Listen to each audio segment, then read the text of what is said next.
आज बात उस देश की है जहां एक आदमी 26 दिन भूखा रहता है, फिर पुलिस वालों के सामने खड़ा होकर चिल्लाता है, arrest me. Ask them to arrest me. I'm a free citizen. Ask them to arrest me. Yes, arrest me. What is this giving me for 3 hours here on 25th day of my hunger? और सबसे बड़ा सवाल ये नहीं है कि उसने अनशन क्यों तोड़ा। सबसे बड़ा सवाल ये है कि अगर वो गिरफ्तार नहीं था तो फिर गिरफ्तार जैसा महसूस क्यों कर रहा था। जरा सोचिए, कोई आदमी खुद पुलिस से कह रहा है कि मुझे गिरफ्तार कर लो। ऐसा कौन कहता है जो आजाद है, या वो जिसे लगता है कि बिना गिरफ्तारी हुए भी उसकी आजादी छीन ली गई है। यही कहानी है सोनम वांगचुक की। 26 दिन का अनशन, 11 किलो वजन कम हुआ, शरीर जवाब दे चुका था और फिर अचानक खबर आती है अनशन खत्म। बस यहीं से सोशल मीडिया का कोट लग गया और लोगों के बयान आने लगे। किसी ने कहा डील हो चुकी है, तो किसी ने कहा कि सरकार से समझौता हो गया, किसी ने कहा कि 26 दिन का पूरा आंदोलन बिक चुका है। लेकिन सवाल यह है कि अगर डील करनी होती तो क्या कोई 26 दिन भूखा रहता? क्या कोई दिल्ली की गर्मी में सड़क पर बैठता? क्या कोई अपना शरीर इस हालत तक पहुंचा देता कि डॉक्टर कहें कि अब ऑर्गन डैमेज का खतरा हो सकता है? यही सवाल खुद सोनम वांगचुक अब पूछ रहे हैं और फिर वो कहानी बताते हैं जिसे सुनकर सवाल सरकार पर भी उठते हैं।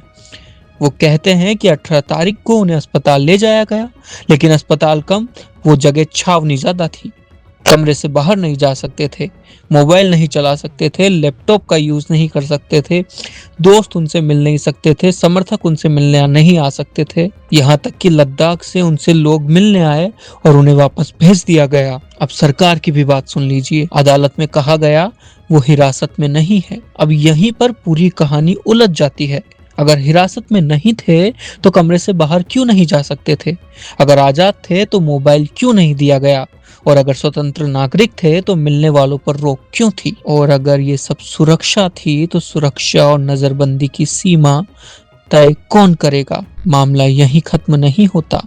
सोनम कहते हैं कि दिल्ली हाई कोर्ट ने आदेश दिया कि वो आजाद हैं, जहां जाना चाहे वहां जा सकते हैं।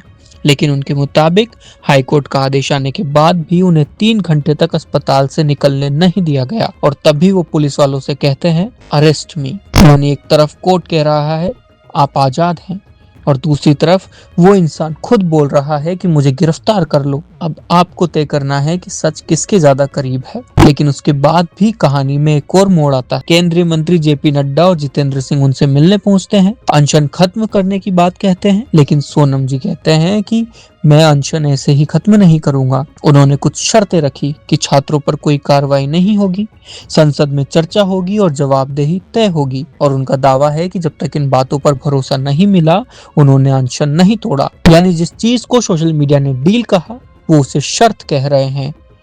अब कौन सही है ये तय करने का सबसे आसान तरीका क्या है? अगर सरकार कहती है कि ऐसा कुछ नहीं हुआ तो रिकॉर्ड सार्वजनिक कर दे। अस्पताल में किस आदेश पर रोक लगी थी, किसके निर्देश पर लोगों को मिलने नहीं दिया गया? अगर सब कानूनी था तो दस्तावेज सामने होने चाहिए।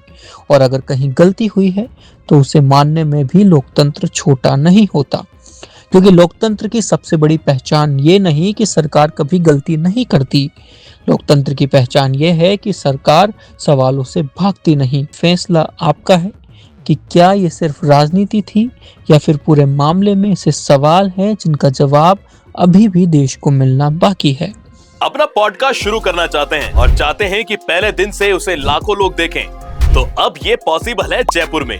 जयपुर का सबसे तेजी से बढ़ता हुआ digital news channel the fact India आपके पॉडकास्ट को वर्ल्ड क्लास बनाने के लिए जयपुर के बीचों बीच श्याम नगर में लाया है world class podcast setup, green screen setup. उसे शूट करने के लिए best state of the art facilities, editor से लेके लाखों फॉलोअर्स और करोड़ों वाली रील्स वाला यूट्यूब चैनल, और ये सब आपको एक ही जगह पर मिलने वाला है। तो पूरी जानकारी के लिए आज ही व्हाट्सएप कीजिए इस नंबर पर।